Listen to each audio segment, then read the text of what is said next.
Aloha, I'm Lyla Berg, and we're here at Palikū Theatre at Windward Community College, ready to meet the people who inform, inspire, and impact our daily lives. Thank you for joining us on Island Focus.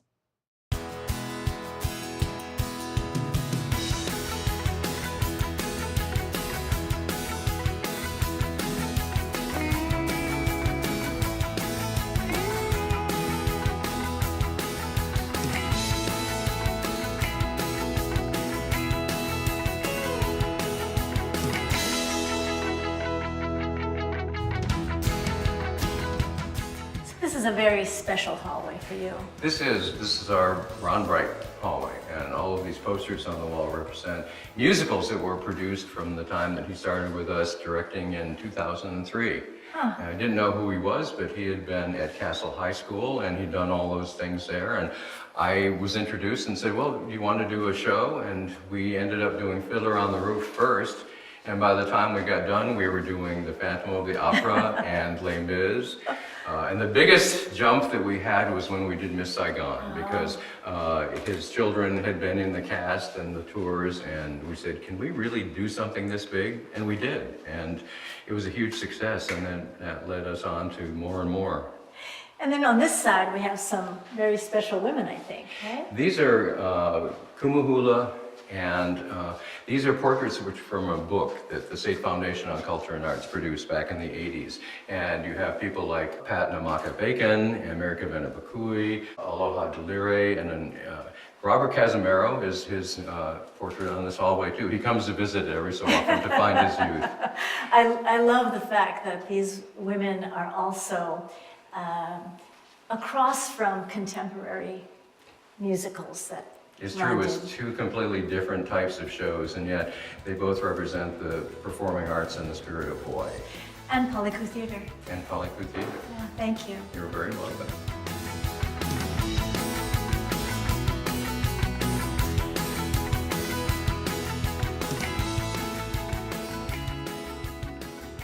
Mahalo for tuning in to Island Focus and joining me in meeting Ardis Eschenber, who is the Chancellor of Windward Community College. Glad you could be with us. So nice to see you again. Aloha, Lyla. I'm so happy to have you here today. Well, I'm excited because we're in Palikū Theatre. Yes. When you said you were coming, I was so excited to get to share our theater with you. Palikū, standing at the foot of the heights of our Ko'olau Mountains of Keahiaka, Hawaii, and really a symbol of not just our educational experience, but our community focus as well, because Palikū combines both. We have community members who use this facility for their own productions and plays and halau performances.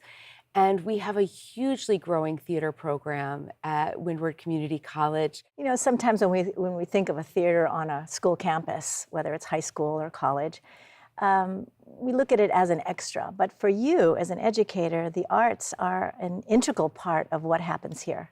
We're so proud of our arts program and how it develops our students. It gives them a sense of who they are and allows them to explore issues and topics.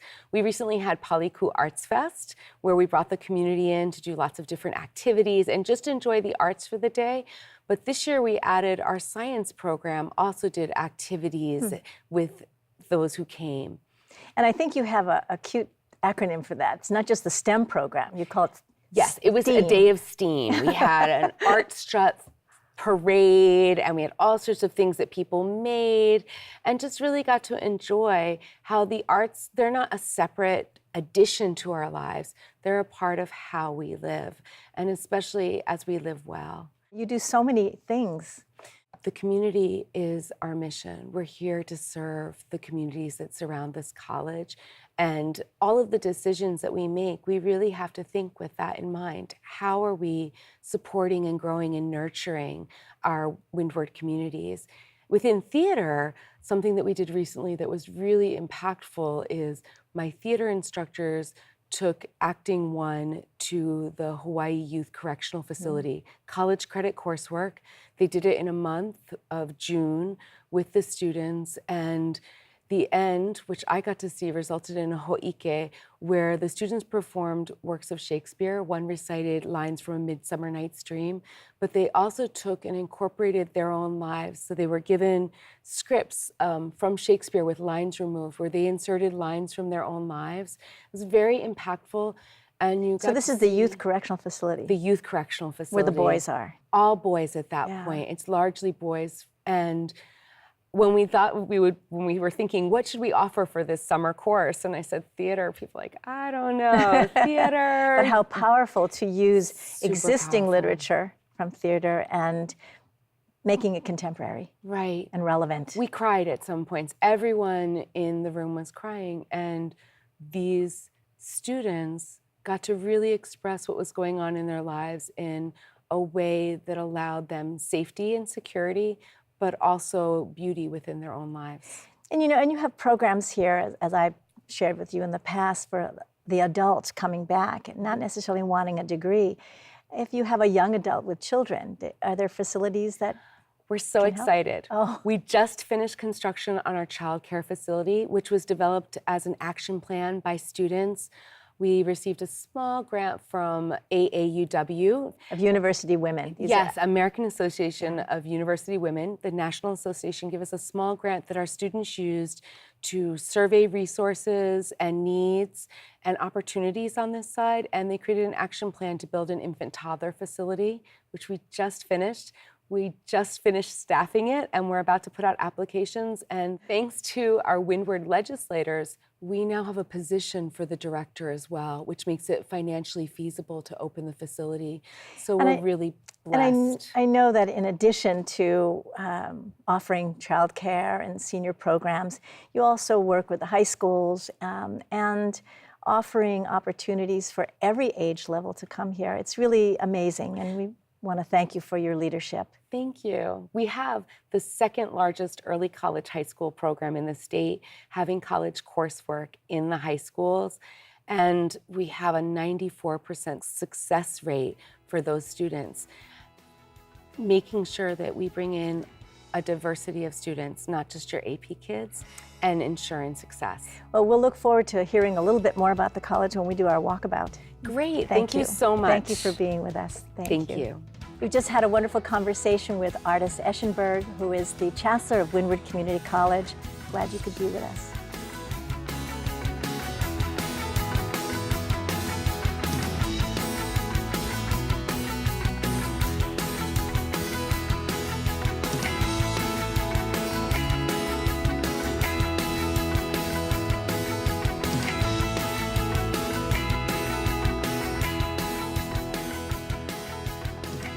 I have the pleasure of meeting ʻAuliʻi Dudoit today, the Executive Director of the KEY Project here on the Windward side.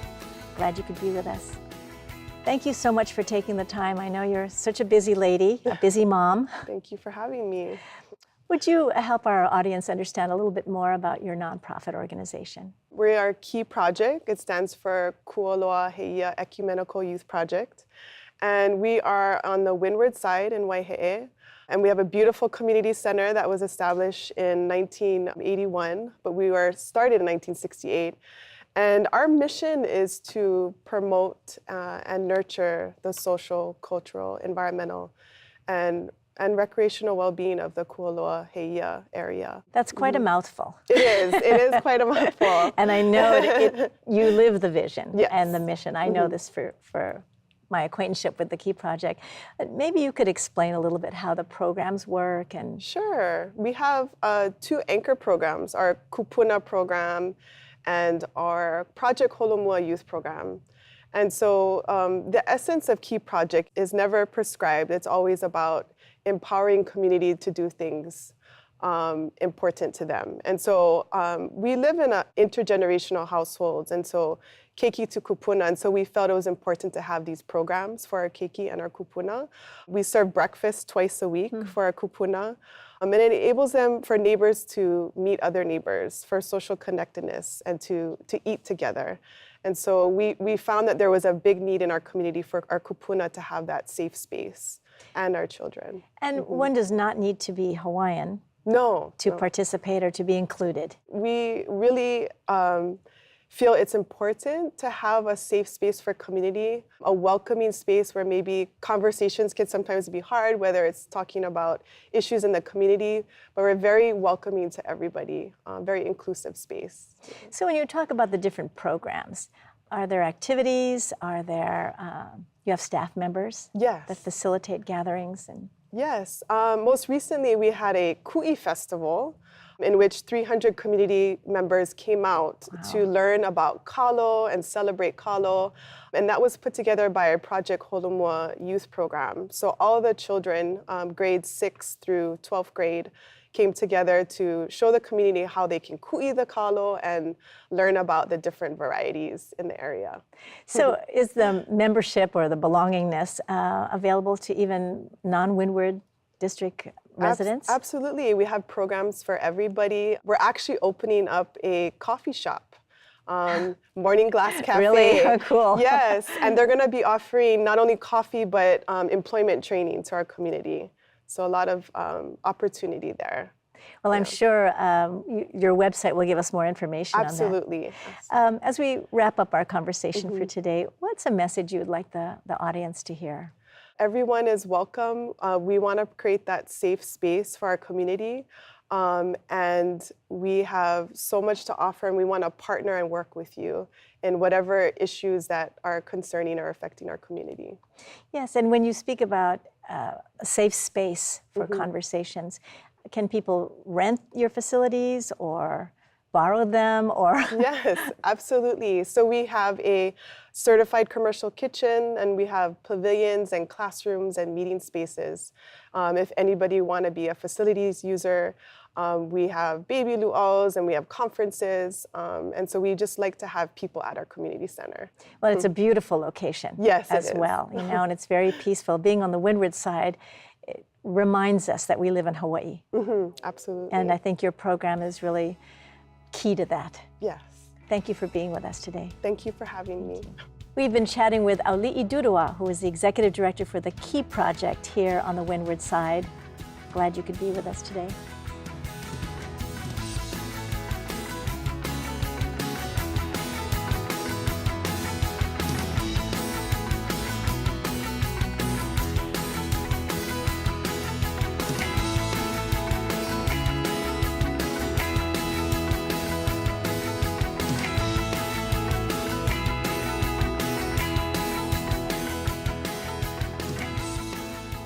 Here with us today at Windward Community College is Executive Director of the Bobby Benson Center, Sione Nayata. Glad you could be with us. Thank you. So nice to meet you. You do some amazing work out there in Kahuku, where you're located. Thank you. Could you explain a little bit to our viewing audience, what is the Bobby Benson Center? The Bobby Benson Center is a residential treatment facility created 28 years ago to help youth struggling with substance abuse and other co-occurring disorders. Young men and women, young Yes, boys and girls. Both boys and girls, ages 13 to 18. And as a residential facility, what does that mean? Our youth are brought to us through various funders or ways, referred sometimes through Department of Health and Judiciary, and a lot of times through individual HMOs, including HMSA, UHA, Kaiser, and whatnot. And they reside at the center for between 3 and 6 months. Parents could also sign up their children and Parents pay for can them. also sign up their kids through our website at www.bobbybenson.org, or find us through any route, whether it's through the website or by word of mouth. Well, and basically as a nonprofit, Yes. you survive on grants and donations. And what kind of programs are integrated in this facility? Our program is specifically set up to help these kids deal with, one, their addiction, two, their diagnosis, whether it's anxiety or ADHD or whatever their primary physicians have diagnosed them with. We also have day-to-day activities, including school, life skills activities, culture programs, beach activities. Do they anything get to help them. school credits to? They do. Okay. We have a school on-site, which is a contract that we have with the DOE, which they provide all the teachers so that after the kid leaves from the center, they won't fall behind with their credits as they return to their home school. Oh, that's very generous, you know. And when we think of youth being addicted, Yes, it's actually a symptom of something's deeper. exactly. It And is. so working in your programs, you help the young people to address whatever is the instigator, I guess, Right. of addiction. Most of our kids, or almost all of our kids, have experienced what we call ACE, or adverse childhood experiences, which not only promote but push them towards using. And then beyond that, whether it's experimental or peer pressure or whatever reasons they have, it all contributes to their using. We've all been children, right? And we've all been exposed to choices that are not in our best interest. But the kids that you work with, and I'll just say that affectionately, right? The young people that you work with, sometimes have many factors in their life. It's not just a home life that doesn't work or a school that isn't successful. What is your greatest hope for them? My greatest hope for these kids is that they find what motivates them to be a successful contributor to society.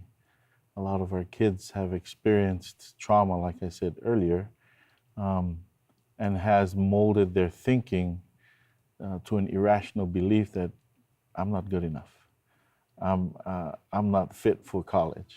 You know, I'm just a failure, and I will continue down that path until someone says otherwise. And that's where we step in. I think we can provide and do provide that hope for them to eventually see the light, to be that catalyst in their journey to rear them towards what we think is a successful a life in the future. Well, thank you very much for the work that you do and for giving the community hope. I'm sure that your program gives parents a lot of hope as well. We do. Thank you. Thank you for joining us. Thank you. You've just had the opportunity to listen a little bit to Sione Nayata, who is the Executive Director for the Bobby Benson Center. Appreciate you being with us.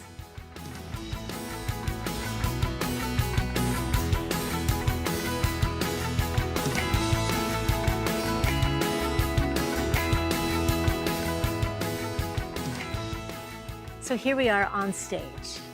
This is I love where it. all of the fun happens. They actually designed this with acoustics in mind. So we could stand here talking like this, and people out in the audience could hear us perfectly without us even having a microphone on. Well, what is the capacity here, the seating capacity? 300 permanent seats, and they're designed in a stadium seating style, which no one had done before except in the movie theaters. Right. And I always get feedback from people who love it because no one can block their view. Yeah, that's true. And the way it's configured now is this is called a thrust configuration. This is so we could do Shakespeare with the audience all the way around. I see. And then when we move it back, it's our proscenium stage. And when we have big shows and we need temporary seats, we can put in 40 extra ones. But the intimacy of this really brings some of the emotion closer to you, not just in the dramas, but in the musicals. When we did shows like Phantom of the Opera and Les Mis, I had people telling me they had seen it in New York, Boston, London, and they liked ours better because they were more emotionally connected to it. Well, and the stage over here as well, it gives a lot of space, but it's not so removed. Exactly, and this is a 40-foot proscenium, which is a normal thing for a stage, but having the audience so close gives you the opportunity to connect one-on-one, and that's the beauty of live performance. That's something you just don't get in the movies. You have to experience it to understand what it's about. And it's what makes Palikū special. It's the jewel of the Windward side. Indeed. Thank you.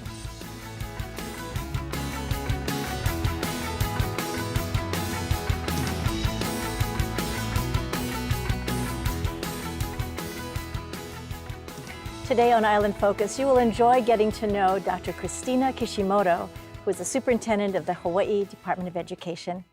Glad you could be with us. And so happy to meet you. Thank you, Lyla. I think Love being here. It's one of the few first opportunities we have to get to know one another, and perhaps you can share with our viewing audience what it means for you to be superintendent here in Hawaii. Oh, I'm going on finishing my second year, and it's been a fabulous experience. This is a community that embraces public education, and there's no shortage of partners at the table with us, saying, thinking about how to best serve and have advanced educational opportunities for our keiki, and I have just loved that experience. Well, you come with a lot of experience yourself, and perhaps you could share just a little bit briefly on where do you want to take us? I've had the great opportunity to be a district level superintendent in both Connecticut and Hartford, Connecticut, a high poverty district, and in Gilbert, Arizona before coming here.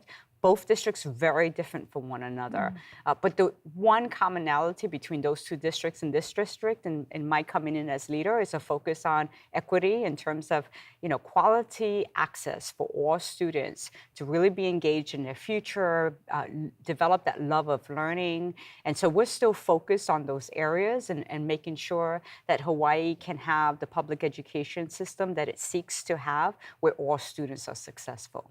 Well, that was the intention of having one school system, so Yes. that there would be more parity, more equity. But you also have some specific ideas in your vision. We've had, 2 years of really exploring what it means to have a portfolio of unique school designs in Hawaii. And that basically means that every school has to be high quality, but every school doesn't have to look the same. It's no different than when we think about charters or private schools in Hawaii. Every school has a unique model. And so we've been focused on really having deep discussions about unique school designs that align with what students want to see, what parents and communities want within their community area, and thinking about what does the next 10 years look like in terms of how we design our system. And I know that the word innovation is a big word for you, and you have these promises Yes. toward that goal. Well, can you share a little bit more about that?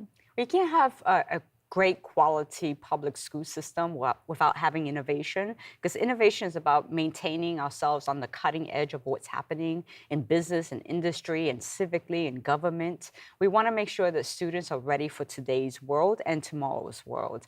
And so we're focused on a 2030 promise plan. And basically what that is a strategic plan for the public school system that instead of setting aspirational goals through a strategic plan, we're setting 5 promises in terms of what students will experience through the public school system. And those promises are That's a big an word. interesting approach, right? So maybe just explain briefly what those might be or what we can expect. So the promises is a stake in the ground that says by 2030, every student will experience these 5 areas of promise. So one is that they will experience a school system that is couched and embedded deeply in Hawaii, or nahope na'ao, and our values that come from here, our local values. The second is around equity and making sure we have equitable access to quality education that's differentiated for every child's aspirations and goals. The third is around school design and having that portfolio of unique school designs. The fourth is around innovation, making sure we stay on the cutting edge. And then the fifth is you can't have those 4 areas without having empowerment. Empowerment of schools to design themselves uniquely with parent and student voice and teacher voice leading that school design. Well, I can tell by your energy that you're excited about these promises. Absolutely. And evidently, it's going to be exciting for us to watch. Well, public school systems, they belong to the community. So when you have an empowered and equitable and innovative school system, which are 3 of the 5 promises, you're going to design for what community, what their expectations are for excellence. Well, we're going to look forward in the future to hearing a little bit more about each promise and also enjoying your energy and the positive vision you have for Hawaii. Thank you for being with us. Thank you. And thank you, too, for joining us on Island Focus. We've had the pleasure of talking with Dr. Christina Kishimoto, who is the superintendent of the Hawaii DOE. Aloha.